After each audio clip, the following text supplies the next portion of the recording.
মিডার জার্নিটার point of view থেকে এটা 2014 সালে প্রথম কয়েন করা হয়েছিল আইডিয়াটা। বিগ বি বলে একটা প্ল্যান ছিল সেই প্ল্যানের আন্ডারে।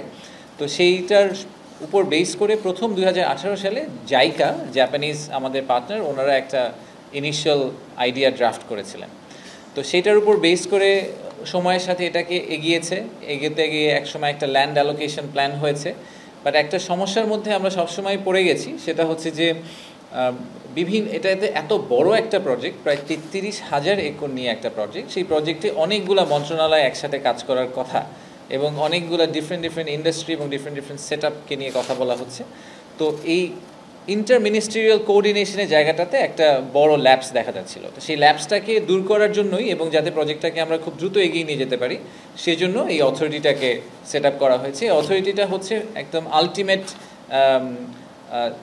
একটা অথরিটি যার ফাইনাল ডিসিশন হবে যে আসলে ল্যান্ড অ্যালোকেশন কী হবে, মাস্টার প্ল্যানে কী যাবে, আসলে আমাদের লং টার্ম ভিশনটা কী হবে সেটা নিয়ে।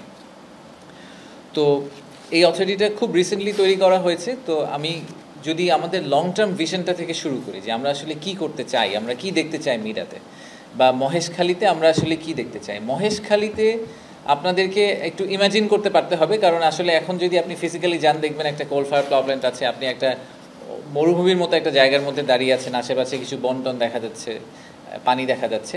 বাট আসলে মাতার বাড়িতে একটা ডিপ সি পোর্ট দেখা যাচ্ছে, বাট সেটাও আসলে ড্রেজিং কয়লা খালি বার্জগুলো আসা যাওয়া করে, মেইন পোর্টটা এখনো দেখা যাচ্ছে না।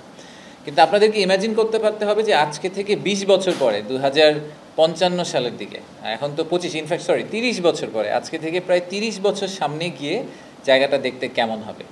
তো অরিজিনালি যখন এটার মাস্টার প্ল্যান করা হয়েছিল বছর 5 আগে বা বিগত সরকারের সময়, তখন এটাকে একটা পাওয়ার হাব এবং একই সাথে একটা ডিপ সি পোর্ট হিসাবে প্রাইমারিলি চিন্তা করা হয়েছিল।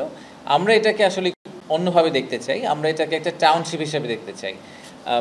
পৃথিবীর সবচেয়ে সাকসেসফুল ডিপ সি পোর্ট সহ টাউনশিপ হচ্ছে সিঙ্গাপুরকে বলা হয় সবসময়, এবং আরেকটা পোর্টের কথা প্রায় উঠে আসে, সেটা হচ্ছে সাংহাই। তো আপনাদের যদি কখনো যাওয়ার সুযোগ হয়ে থাকে তাহলে মনে করেন যে আমরা যদি বাংলাদেশের একটা সিঙ্গাপুর করতে চাই বা বাংলাদেশের ভিতরে একটা সাংহাই পোর্ট করতে চাই, আগামী 30 বছর হাতে আছে সময়। ইমাজিন করতে পারতে হবে যে 30 বছর পরে আমরা এই মহেশখালী মাতারবাড়ি এলাকাটাকে সিঙ্গাপুর বা সাংহাইয়ের মতো করে দেখতে চাই। এটা is not a vessel city, এটা একটা স্যাটেলাইট সিটি না, ইট সেলফ ইজ আ টাউনশিপ। এবং অলমোস্ট চট্টগ্রামের আরেকটা এনহ্যান্সড এবং মডিফাইড এবং নিউ ভার্সন, যেটা আমাদের প্রাইমারি সোর্স অফ লজিস্টিক্স বলেন, ইন্ডাস্ট্রিয়ালাইজেশন বলেন, সব কিছুর জন্য এটা আমাদের একটা সোর্স। তো টোটাল আউটকাম স্টেটমেন্টটা কি, আমরা আসলে এখান থেকে কি এক্সপেক্ট করতে পারি সেটার ব্যাপারে কিছু রিসার্চ করা হয়েছে। আমি কয়েকটা নাম্বার আপনাদেরকে শেয়ার করব। আপনাদেরকে এমনিতেও আমরা কিছু ডকুমেন্ট শেয়ার করেছি, বাট তারপরে আমি একটু জাস্ট খুব হাই লেভেলে যদি বলি যে প্রায় $150 বিলিয়ন মতো আমরা জিডিপিতে কন্ট্রিবিউশন এক্সপেক্ট করছি শুধুমাত্র এই জোনটা থেকে। এটাকে আমরা একটা কমার্শিয়াল হাব বলছি। সো আমি এখন থেকে কমার্শিয়াল হাব হিসেবে এটাকে যদি বলে ইউজ করি এই টার্মটাকে, যে এই কমার্শিয়াল হাব থেকে আমরা $150 বিলিয়ন জিডিপি কন্ট্রিবিউশন এক্সপেক্ট করছি, যেটার মধ্যে প্রায় $16 থেকে $18 বিলিয়ন হচ্ছে ইম্পোর্ট সাবস্টিটিউশন, যে আমাদের ফরেন কারেন্সিতে রিজার্ভে একটা সেভিংস হবে। আর একই সাথে আমরা আশা করছি যে লজিস্টিক্সে প্রায় $4 বিলিয়ন থেকে $6 বিলিয়ন হবে। 60 থেকে $65 বিলিয়ন টোটাল ইনভেস্টমেন্ট হবে, তার মধ্যে আমরা আশা করছি যে প্রায় $5 বিলিয়ন এফডিআই হিসেবে আসবে, বাকিটা আমরা লোকাল ইনভেস্টমেন্ট এক্সপেক্ট করছি। আর ফাইনালি প্রায় 1.5 লাখ লোকের কর্মসংস্থান ডিরেক্টলি আমরা এক্সপেক্ট করছি, ইনডিরেক্টলি সব মিলিয়ে প্রায় 25 লাখ লোকের কর্মসংস্থান আমরা আশা করছি এই এলাকা থেকে হবে। তো এটা এগেন আপনাদেরকে একটু সামনের দিকে তাকিয়ে চিন্তা করতে হবে। আমি জানি যে আমরা সবসময় আশা করি যে কালকেই কি হয়ে যাবে, বাট আমাদের এটা this is a beginning of a very long term plan. But আমরা যদি এটাকে সফলভাবে করতে পারি, আসলেই বাংলাদেশের চেহারা বদলানোর জন্য সবচেয়ে বড় ইনগ্রেডিয়েন্ট হিসাবে আসলে এই মহেশখালী ইন্টিগ্রেটেড ডেভেলপমেন্ট এরিয়াটা করতে পারেন। তো 4টা পিলারের উপর বেস করে আমাদের এই ডেভেলপমেন্টটা কাজ করছে। প্রথম পিলারটা হচ্ছে পাওয়ার অ্যান্ড এনার্জি। আপনারা সবাই জানেন যে আমাদের পাওয়ার জেনারেশনে একটা অনেক বড় মানে অগ্রগতি হয়েছে, কিন্তু এখনও আমরা এক্সপেক্ট করছি যে আমাদের পাওয়ার জেনারেশনে আরও রিকোয়ারমেন্ট তৈরি হবে এবং এসব ইন্ডাস্ট্রিয়াল পার্ক হলে আরও বেশি তৈরি হবে। তো প্রথম যে প্ল্যানটা করা হয়েছিল 2018 সালের দিকে, তখন কোল বেসড একটা প্ল্যান করা হয়েছিল যে প্রায় 10 গিগাওয়াটের মতো কোল ফায়ার পাওয়ার প্ল্যান্ট হবে। তো এখন একটা অলরেডি প্রায় 1 গিগাওয়াটের মতো কোল ফায়ার পাওয়ার প্ল্যান্ট হয়ে গেছে, সেটা তো হয়েই গেছে, বাট এরপরে আর আমরা কোনো কোল করব না। সো আমরা চিন্তা করছি যে আমরা এর পরের যে পাওয়ার জেনারেশন এই এলাকাকেই শুধু পাওয়ার সার্ভ করবে না, সে সমগ্র চট্টগ্রাম রিজনকে পাওয়ার সার্ভ করবে। এরকম আইদার আমরা গ্যাস ফায়ার পাওয়ার প্ল্যান্ট অথবা নিউক্লিয়ার পাওয়ারের দিকে চিন্তা করতে পারি। সোলার করার মতো আমাদের হয়তো এত হাই ভ্যালু ল্যান্ডে আমাদের জন্য লজিক্যাল নাও হতে পারে, যেহেতু এই জায়গাটা একেবারেই সমুদ্র বন্দরের পাশে, তাই আমরা কম জায়গা নিয়ে কিভাবে অনেক পাওয়ার জেনারেট করা যায় এই ধরনের পাওয়ার সোর্সের কথা চিন্তা করব। একই সাথে আপনারা এটাও দেখেছেন যে আমাদের একটা গ্যাসের বড় সংকট আছে। গ্যাসের বড় সংকটের একটা বড় কারণ হচ্ছে যে আমরা গ্যাস আসলে আমদানি করার মতো আমাদের ল্যান্ড পজিশনটাই নাই। আমরা দুইটা এফএসআরইউ দিয়ে অপারেট করি, তো ল্যান্ড বেসড দুটো এফএসআরইউর কথা আমরা এই মাস্টার প্ল্যানে রাখার চেষ্টা করছি। তার মানে যখন এই জিনিসটা চালু হয়ে যাবে তখন বাংলাদেশের গ্যাস আমদানির মূল কানেক্ট পয়েন্টটাই আসলে হবে মাদারবাড়ি মহেশখালীর এই অঞ্চলটা। তৃতীয় যে পিলারটা সেটা হচ্ছে ম্যানুফ্যাকচারিং। আমাদের ইন্ডাস্ট্রিয়াল পার্ক যেগুলো হবে ভবিষ্যতে, আমরা যদি আপনি ব্যাকওয়ার্ড লিঙ্কেজের কথা চিন্তা করেন যে আমরা গার্মেন্টস করছি, আমরা এর পিছে যে কটন ওয়্যার হাউজিংয়ের কথা বলছি, আমরা ফ্রি ট্রেড জোনের কথা বলছি, এই জায়গাগুলো ফ্রি ট্রেড জোনের জন্য একদম মোস্ট আইডিয়াল, যেখানে আমরা স্টোরেজও করতে পারবো, আবার একই সাথে এখানে যদি কোনো বিদেশি সংস্থা এসে একটা কিছু প্রোডাকশন করে আবার সাথে সাথে বের করে নিয়ে যেতে চায়, এটা তাদের জন্য খুবই আইডিয়াল হবে। সো আমরা এক্সপেক্ট করছি যে মেজর ইন্ডাস্ট্রিয়ালাইজেশন একদম অয়েল রিফাইনারি থেকে শুরু করে all the way to end কাস্টমারে যে আমরা গুড সার্ভিস করি সেগুলোর জন্য আমরা একটা বড় জায়গা ওখানে ইয়ারমার্ক করা আছে। আর ফাইনাল যে ফোর্থ পিলারটা, এই পিলারটা আমাদের আগে ছিল না, এটা আমরা এই বছর অ্যাড করেছি বা আমাদের নতুন প্ল্যানে আমরা অ্যাড করেছি ফিশিং। তো সমুদ্রকে আমরা নিয়ে কখনোই অত ভালোভাবে চিন্তা করি না। আমরা সবসময় সব কিছু নিয়ে যখন আমরা ভাবি তখনই আমরা বাংলাদেশের, ইনফ্যাক্ট আমরা বাংলাদেশের ম্যাপ নিয়ে কথা বলি, বাংলাদেশ নিয়ে কথা বললে খালি ম্যাপটা চোখে পড়ে, which is our land area.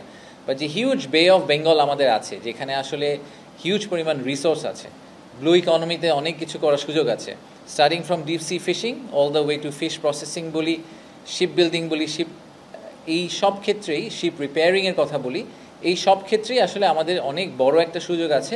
এবং সে কারণে আমাদের একটা, এই কারণে তানজিম ভাইকে নিয়ে আসা হয়েছে যে আমরা ক্যাটাগরিক্যালি সি এর থেকে যেই কমার্শিয়াল আউটপুটটা পাওয়া সম্ভব সেইটাকে মিডিয়া খুব অ্যাক্টিভলি কাজ করবে, একটা লিড রোল প্লে করবে। সরকারের অনেকগুলো সংস্থা এটা নিয়ে কাজ করে, বাট আলটিমেটলি যেটা হয় যে সংস্থারা আলাদা আলাদা যেহেতু রোল প্লে করে, ইভেনচুয়ালি কোনো আউটপুট আসে না। তা আমরা সেন্ট্রাল পয়েন্ট হিসেবে চেষ্টা করব যে সরকারের সংস্থাগুলো সমন্বয় করার এবং একই সাথে ইনভেস্টরদের ফেসিং হয়ে ইনভেস্টরদেরকে বাংলাদেশে নিয়ে আসার চেষ্টা করব। তো এই হচ্ছে আমাদের মোটা দাগে 4টা পিলার। তো এখন যদি আমি একটু টাইম লাইনে যাই যে আমাদের রোড ম্যাপটা কীরকম হবে, 3টা পিরিয়ডে আপনি 2025 থেকে 2055কে সাজাতে পারেন। প্রথম 5 বছর পিরিয়ড, একেবারেই প্রাইমারি লেভেলের জিনিসপত্র হচ্ছে। আমরা ডিপ সি পোর্টটাকে চালু করব আগামী 5 বছরের মধ্যে। ডিপ সি পোর্ট কিন্তু এখনও চালু হয়নি, মাত্র কন্ট্রাক্ট পাস করা হয়েছে। একদম ফাউন্ডেশনাল যে ডেভেলপমেন্ট, কিছু পাওয়ার হাব, কিছু রেল কানেক্টিভিটি, এগুলো আমরা প্রথম 5 বছরের মধ্যে করে ফেলার চেষ্টা করব। এরপরে আমাদের যেই পার্টটা সেটার নাম হচ্ছে ecosystem development period. Ecosystem development পিরিয়ডে আমরা পোর্ট ডেভেলপমেন্টের ফেজ 2 কমপ্লিট করব, যেখানে এলএনজি টার্মিনালগুলো হয়ে যাবে এবং একই সাথে কিছু ইন্ডাস্ট্রি দাঁড়িয়ে যাবে। এটা প্রায় আমরা 2043-44 পর্যন্ত আশা করছি যে 30 থেকে নেক্সট 15 বছর 2030 থেকে 2045 পর্যন্ত আমরা এই ইকোসিস্টেম ডেভেলপ করব। আর ফাইনাল যেই ফেজটা, যেটাকে আমরা ডাইভার্সিফিকেশন ফেজ বলছি, 2045 থেকে 2055, তখন আমরা একটা ট্যুরিজমের কথা চিন্তা করতে পারি, ইকো ট্যুরিজম, এবং ইভেনচুয়ালি যেটা হবে কক্সবাজার আর মহেশখালী কিন্তু এক হয়ে যাবে। That is the long term vision. So 2055তে গিয়ে আমরা এরকম একটা কিছু আশা করব এবং আমাদেরকে এখন থেকে সেই কাজটা শুরু করতে হবে। তো অন্তর্বর্তীকালীন সরকারের আমলে তো আর সব কিছু হবে না। আমাদের অন্তর্বর্তী সময়ে সরকারের আমলে আমরা কী কী অ্যাকমপ্লিশ করতে চাই, এবার আমি একটু ছোট করে জুম ইন করে এই জায়গাটা এসে বলি, তারপরে I will take some questions. So অন্তর্বর্তীকালীন সরকারের আমলে আমরা একটা 120 ডে প্ল্যান আজকে প্রধান উপদেষ্টাকে প্রেজেন্ট করেছি। আমাদের মূল কাজগুলোকে আমরা দুভাগে ভাগ করেছি। একটা হচ্ছে পিওর অ্যাডমিনিস্ট্রেটিভ যে কিছু কাজ আছে, যে কোনো অথরিটি হলে তাদের জনবল লাগে, তাদের একটা বাজেট লাগে, তাদের একটা অর্গানাইজেশনাল ডায়াগ্রাম লাগে, তাদের একটা সেট আপ লাগে, তারা একটা অফিস করবে। এই অ্যাডমিনিস্ট্রেটিভ বেশ কিছু কাজ আমরা নেক্সট 120 দিনে, যেগুলো ফাউন্ডেশনাল, সেগুলো করে শেষ করে ফেলতে চাই।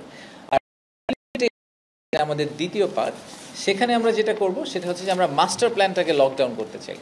এই মাস্টার প্ল্যানটা একটা লিভিং মাস্টার প্ল্যান, এটা বারে বারে চেঞ্জ হবে, কিন্তু যেটা আমি প্রথমেই বলেছি যে অরিজিনাল যে আইডিয়াটা ছিল যে একটা পাওয়ার হাব এবং ডিপসি পোর্ট হবে, দ্যাট ইজ টু ন্যারো আমাদের মতে।